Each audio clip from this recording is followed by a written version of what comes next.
Pada waktu ini X dikecualikan daripada dilesenkan kerana mereka mengatakan mereka tidak mempunyai 8 juta pengguna di Malaysia. Walau bagaimanapun, pihak kerajaan dan pihak MCMC telah meneliti memandangkan insiden yang agak besar seperti ini telah berlaku, maka kita akan menilai semula had ambang 8 juta pengguna kerana kemudaratan dalam talian tidak bererti tidak berlaku walaupun jumlah penggunanya kurang daripada 8 juta.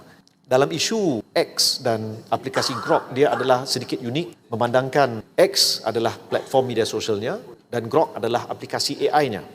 Yang mana dalam platform X itu terdapat akaun @Grok. Jadi di sini kita berdepan dengan keadaan yang agak hybrid. Jadi kita memberi penelitian kepada perkara ini. Mengenai audit keselamatan bagi perkhidmatan ataupun penyedia perkhidmatan platform-platform media sosial. Berdasarkan Akta Keselamatan Dalam Talian ataupun ONSA dengan izin, maka ada satu jawatankuasa keselamatan dalam talian yang dipengerusikan oleh Tan Sri Hasnah, mantan Ketua Hakim Negara. Saya telah bertemu dengan jawatankuasa ini. Jawatankuasa ini akan menetapkan beberapa perkara yang akan menjadi panduan untuk pihak MCMC dari segi laporan keselamatan dalam talian tahunan yang perlu disediakan oleh platform-platform.